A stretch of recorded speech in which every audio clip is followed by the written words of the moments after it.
All yours for 30 minutes. Thank Welcome. you. Thank you. Good morning, everyone. My name is Keith, and I'm an alcoholic. I always like to start out by saying I'm sober through the grace of God, the fellowship of Alcoholics Anonymous, and the program of Alcoholics Anonymous. And it's important for me to say that to remind myself why and how I got to where I am in life, and to distinguish between the fellowship of Alcoholics Anonymous and the program of Alcoholics Anonymous, which are two separate and very distinct things. And I'll explain that a little bit later on. First, let me just say thank you to Calvin and Ali. What a powerful message from both of you. I'm almost, I don't know what I should say because they covered it, you know. Maybe the best thing I can say is we have a nice way of ending. But we're here for, the clock is running and we're here for more time, so I'll have to continue to talk for a bit. But, you know, Calvin, when you touched on the unshakable foundation for life, you know, what a bedrock of what our sobriety is all about, this program and this belief in a higher power. You know, when you spoke about your father as a child, like the empathy I had, I could feel what you went through, you know, and the shame that comes with that and how that affects us as an adult. You know, I've experienced similar stuff. And Ali, I love those letters from Carl Jung, you know, and he didn't know what happened to Roland Hazard. You know, that was the amazing thing. If Bill W. never reached out to Carl Jung to say thank you, Carl Jung wrote back and said, I never knew what became of him. I didn't know that he went on and helped you and helped these other people and so forth and so on. And that AA was born out of the result of meetings I had with him, you know. So what a miracle, you know, that these dots got connected around the world and things came together. And you said a line there, Ali. I think it was, you're present today to experience life, something along those lines in sum and substance, you know. And that's how I live my sobriety. And I'm going to talk about that because that to me is as Calvin said, you can get sober on chapter 5, but you really live life when you move beyond just getting sober and you experience life and live life on life's terms, day in and day out through the power of the Spirit, as you touched on, Ali. So thank you very much. What a wonderful opportunity the pandemic has given us. And I never thought I would say that, right? COVID virus, it's terrible. It's taking lives. It's, you know, it's like we're all living in one of those little Christmas snow globes and the world got shaken upside down and everything just kind of fell and dispersed wherever. But as a good alcoholic, I always try to look at the good. You know, that's one of my mantras in life. When something happens, I say good, and then I fill in the blank. Good. Now we can do meetings on Zoom and I can meet people from South Africa, from Canada. I got caught into this group because I joined a group in Ireland where I have some family and friends. And from there, I met someone who invited me into a group in India and then asked me to speak in India. And, you know, that's how I kind of all got wrapped in here. And Sanjeev had asked me to speak, and he and I were on some of the same meetings together. What a wonderful opportunity. What a beautiful experience that we can all have here. And for me, it's morning. It's 9:55 a.m. on a Friday morning. I know for some of you, it's mid-afternoon and Ali's got to get to work and I got to get to work and our days are just starting. But for some of you, it's the evening and you're winding down. But that's what came out of the pandemic, was this Zoom opportunity. And, you know, what a miracle of, I have a friend, actually one guy I'm very close with, but 3 people who got sober on Zoom. There's a lot of things I know through sobriety that I can accomplish. I don't know if you approached me in the middle of a pandemic and said, you're going to get sober and you're going to go to meetings on Zoom and you're not going to see these people in the flesh and you're not going to sit knee to knee and you're not going to shake hands with them. You're not going to have a cup of coffee with them before and after the meeting. Not me. No, I'll keep drinking till this pandemic's over. Then maybe I'll see where I am. But these people had the courage because they were broken enough. They felt enough pain, misery, and loneliness to say, you know what, I'll do it by Zoom if that's how it's got to get done. That to me is a miracle. That's an act of God working through them, you know. And speaking of an act of God, one of the things I always pray before, I say a prayer before I get on every meeting, and similar to Calvin, you know, he mentioned, he read the set-aside prayer. And it's a very simple prayer that I call it a prayer. It's just kind of a mantra. God, let me say your words, let me do your work, and most importantly, prevent me from doing any harm. And that's what I say before I speak at any meeting, because, my experience, sometimes is my experience. And sometimes I say things that don't always come out the right way. And I think about it afterwards. But the key is, let me do no harm. Let me say your words and let me do your work. So a little bit about my background. I came into AA at a young age. I'm coming up on 28 years sober, God willing, next December 23rd of next month. And I never thought I was going to have 28 days sober. And I don't mean that as an exaggeration. I truly, I truly had difficulty staying sober any number of days, let alone have 28 years. And that's not my doing. That's God's doing. That's the fellowship's doing. And that's me following the program of Alcoholics Anonymous. That's how that came to be. But, I don't like to dwell too much on war stories, but I'll just give you a little bit about my background. I grew up with two alcoholic parents, or alcohol abusers, who got control of their alcohol on their own. My father through the program a little bit, my mother not so much. So I kind of had an awareness that addiction was a thing, and that AA kind of was out there. And I had an uncle who was sober in AA, and I was young at the time. I didn't fully understand AA, but I understood that there was a place, and that when he went to that place, and after a period of time of going to that place, he was a loved person. And they stopped talking bad about him in the house and at family parties and functions. And he stopped becoming the topic of conversation. And he started to leave those parties early. I can remember Thanksgiving dinner, he up and left. And my aunt explaining that he had to go do a 12-step call. So I didn't know what these concepts meant. I didn't know where this place was or what it was, but I knew there was something out there.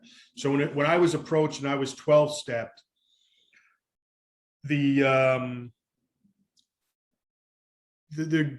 grids were greased, the skids were greased, I guess is the phrase. Like, I kind of was a little bit open to it than I probably would have been if I didn't have that uncle in my life, if I didn't see my parents stop drinking and change their behavior and stop fighting in the house all the time, So that kind of, those seeing those change behavior patterns as a young child, and that's where I identify with what Calvin mentioned, that kind of helped pave the road for me to become a little more willing at a younger age than I probably would have if I didn't have those experiences as a young child. So again, I look at everything in life. I try to, at least.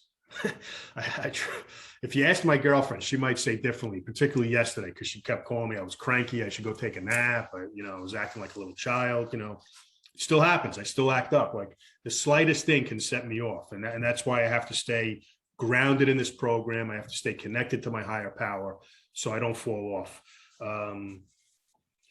But that's part of my mantra, and my ideal that I've learned in this program is I try to find the good in everything. And that's what I look at my childhood. I'm glad I had that experience as a child. It got me into the recovery program much sooner than it would have.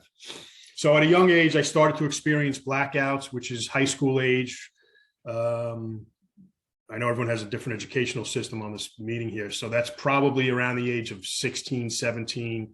You're in high school probably from age 15 to 18.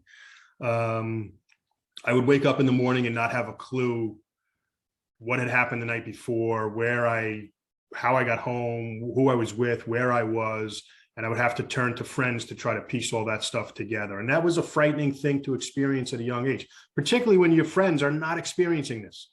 They're not going through this. And you start to realize, I'm a little different. My drinking isn't like everyone else's. My drinking takes me to a place that nobody else in my circle tends to go to. And my friends that I looked at as heavy drinkers and partiers were excelling better in life than I was. So I'm looking down on them in my alcoholic, egotistical mind. I'm not as bad as them. They're much heavier drinkers than I am, but they're not going to those dark places. They're not experiencing the loneliness that I'm experiencing, and ultimately, experiencing things emotionally that just bankrupt me spiritually and emotionally. So that started to happen. And then I got into college, university, and it progressed. Then I started to experience the DTs, the delirium tremors, whenever I stopped drinking. And that was a frightful thing because nobody in my circle again was experiencing that, and all my hopes and dreams and ideas of where I was going to be in life were just going down the tubes. I had a disciplinary issue against me my first year at university where I was told I had to go to rehab or I was not allowed back on campus. And I refused the rehab. I don't know if I did myself any favors by refusing the rehab. Maybe I did because I got to experience more pain, misery, loneliness. And, again, that helped me with the program of recovery. But I went through the disciplinary process and I beat the disciplinary process. So that restriction of rehab where you're expelled was lifted. But I was certainly on thin ice. And everything around me was just sort of starting to collapse. I didn't have a driver's license, but I was committing DWIs and not getting caught. I'm a good person. I came from a good Catholic upbringing. I would break into someone's house to steal their liquor, not their valuables, not their jewelries, but I knew there was liquor in the basement. So I kicked in a window, went into their house to steal their bottles and come out so I can continue to drink alcohol when I found myself in a neighborhood where there was no other alcohol available. It was after hours. I would wake up in the mornings with shame, guilt, regret, and a case of the horrors. And I said, this alcohol is turning me into somebody I'm not. Now, I could have a lot of bad habits. I like mint chocolate chip ice cream. I like cheeseburgers and French fries. None of those bad habits ever made me feel the way I felt from alcohol, the loneliness, the depression, the suicidal ideation. Alcohol took me to a place where I could not see my future continuing to drink because that was just a miserable existence. But I also couldn't see my life without alcohol. I was at an impasse. And it was either death, destruction, or go down a sober life that was unimaginable to me. And, my brother had a friend who was in the program. They pulled me aside one day. They said, come to the diner, and sat me down. They spoke to me. And I had been getting it from all corners of my life, school, family, friends were kind of tired of my act and kind of just wanted me to control my behavior and control my drinking, and I couldn't, no matter how hard I tried. And I trust me, I tried as hard as I ever tried at anything, was to not drink and to drink with some control, some measure of strength and ability over the drink. And I was never successful at that. So they 12-step me. I get into this program and, I went to a lot of meetings. I shook a lot of hands. I spoke to a lot of people, and I was kind of bouncing between neighborhoods. I was between home and college. And then at some point I went over to England for a couple of months. And I just never really settled in. I never did the work. And that's where I said at the beginning, and I said I would elaborate on that. There's a distinct difference between the fellowship and the program. They are two separate and distinct. And they work beautifully when they're molded together as one. But if you do one and not the other, it's kind of like Calvin touched on. Can you get sober? I think you can. But are you going to live a fruitful, peaceful, sober life? Not a shot. Not a shot, at least for this alcoholic. And as the daily reflection, somebody read it on here. Thank you. It might have been Calvin. The ability to cope with life is one of the sentences in the daily reflection today. And that to me is one of the greatest gifts that I get from being sober and living life beyond just that success of sobriety. I get to cope with life. I get to manage life in life's terms, as Ali pointed out, the business slowdowns, the failures, the medical illnesses, the personal rifes in strifes in life. Personal strifes in life. When they come crashing down on me, I can find that beam of light. I can take a step back. I can pause and say, God, help me manage this situation. Give me the strength to persevere. And it always does. And it doesn't always work out the way I want it to be. And that's life. That's because we live life by God's will, thy will, not Keith's will anymore. That's the old life. And if I'm going to live in a sober and life beyond just mere sobriety, what I call being dry, then I have to accept that, and I have to subscribe to that wholeheartedly. My mother's a bit a part of my story as well, particularly when I was younger. She grew up in an alcoholic family with brothers who were, extreme alcoholics, like drink perfume bottles, alcoholic, when they were fiending and shaking and in the fetal position in the house, real horrific stuff. And two of her brothers got sober. One of them, as I mentioned, was 25 years sober, and a big inspiration to me, unknowingly, to him, just by living his life by the power of example that he was. It had an impact on me and helped me. I always like to joke and say that my mother invented waterboarding before waterboarding was even a term. When I slept over the house, she would fill up an ice cold bucket of water and just dump it right on my face to wake me up, and then had some choice words for how I was living my life.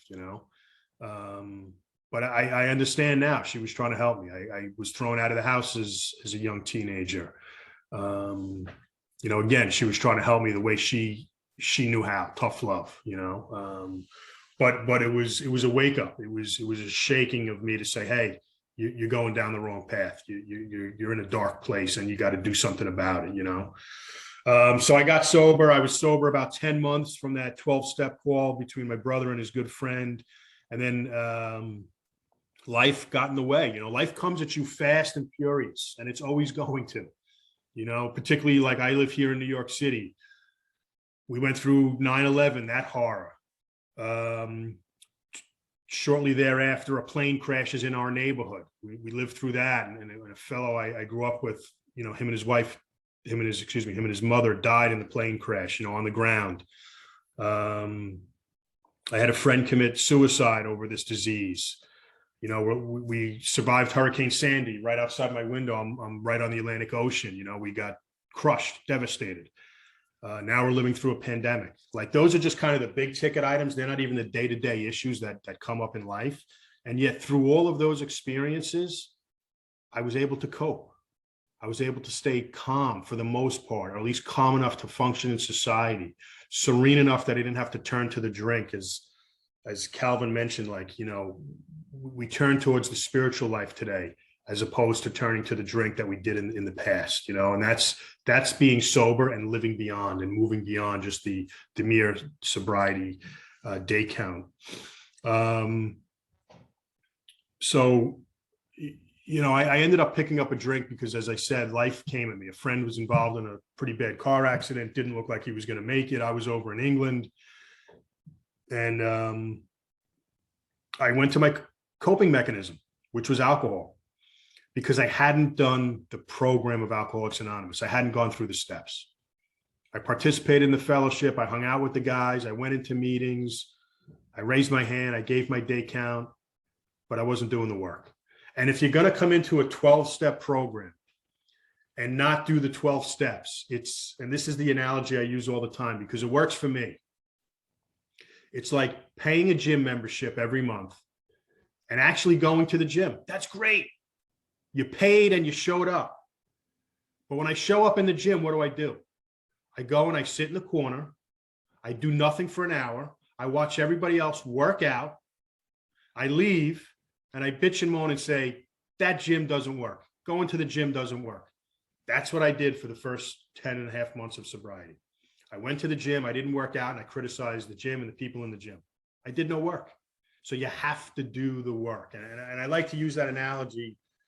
Like I said, it's simple enough for me. And when you hear it, it's sort of like the stories in the book, like the story of Jim or the jaywalker. You go, why would a guy jaywalk after all these, you hear that and you say, that's irrational behavior. That's irrational thinking.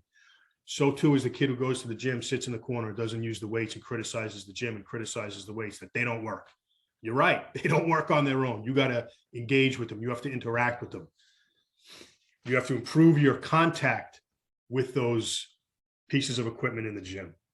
So I came back a second time and I did the program in earnest. I went through the steps, and that's where now I'm coming up on 28 years in next month, God willing, and I did that through, thank you. And I did that through the help of each of you, through this fellowship of Alcoholics Anonymous and this program of Alcoholics Anonymous. In the big book, I think it's in the family afterward, similar to what Calvin read, the quote about unshakable foundation.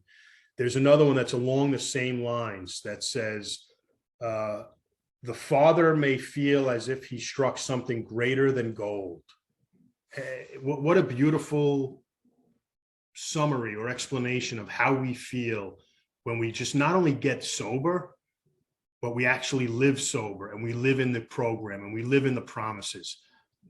That line from the book sums it up beautiful. And for me, step 11, 10, 11, 12 is where I have to live, but in particularly step 11. So I started a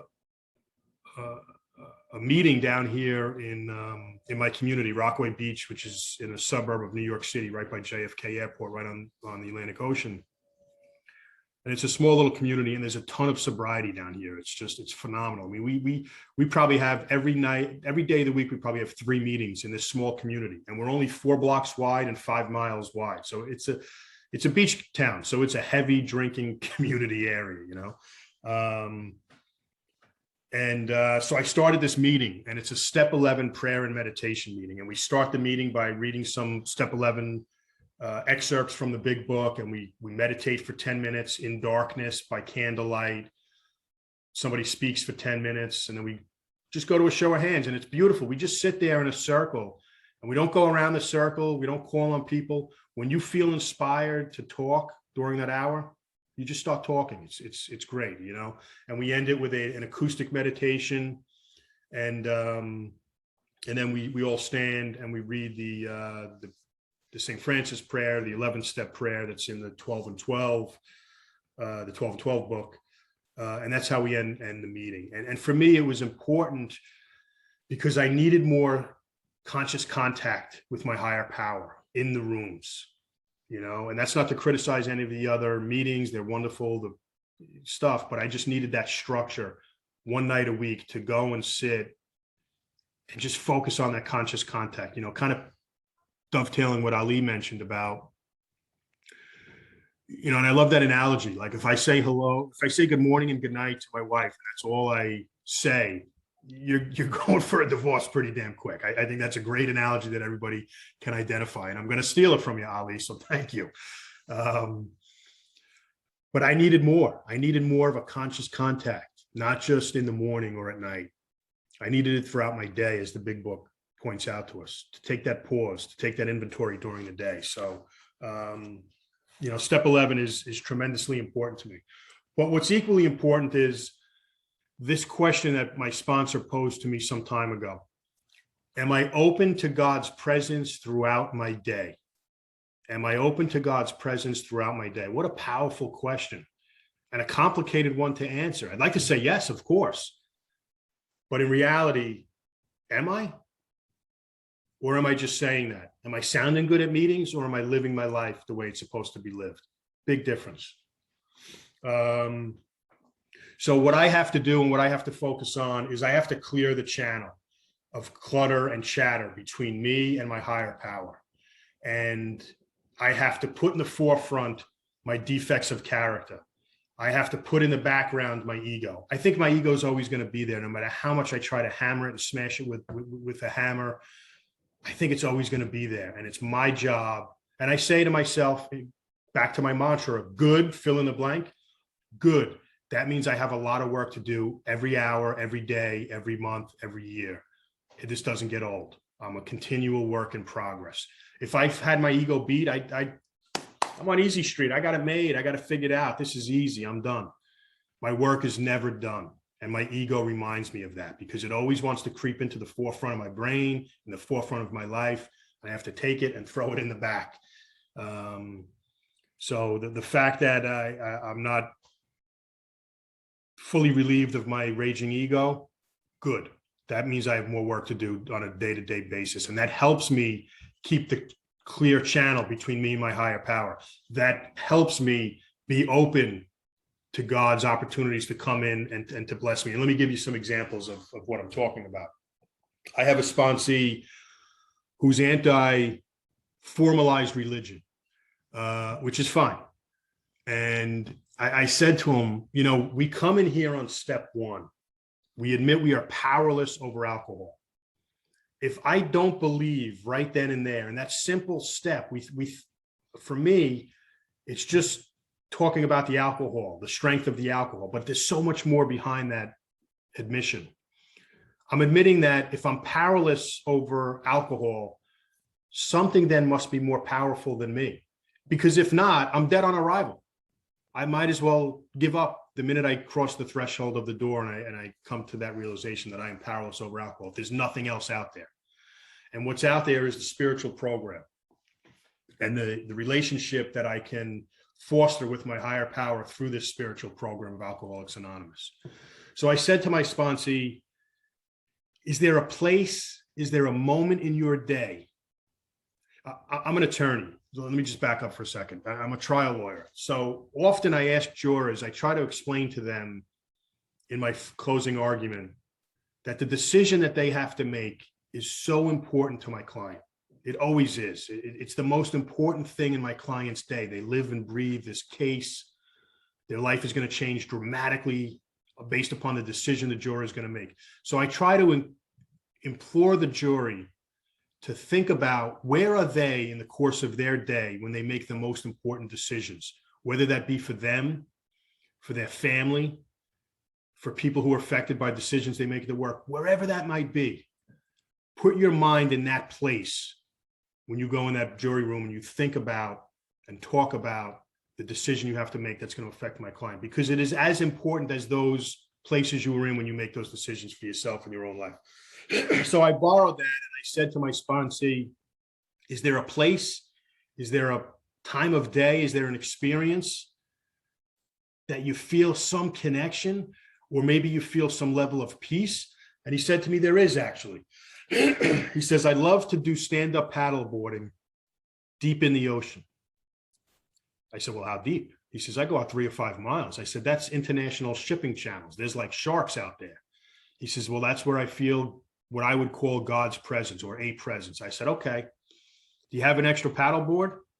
Yeah, I got a few. I said, all right, meet me at the beach tomorrow. Bring me a paddleboard. You and I are going to go out into the water. We're not going 3 to 5 miles out. We'll go 100 yards, 200 yards.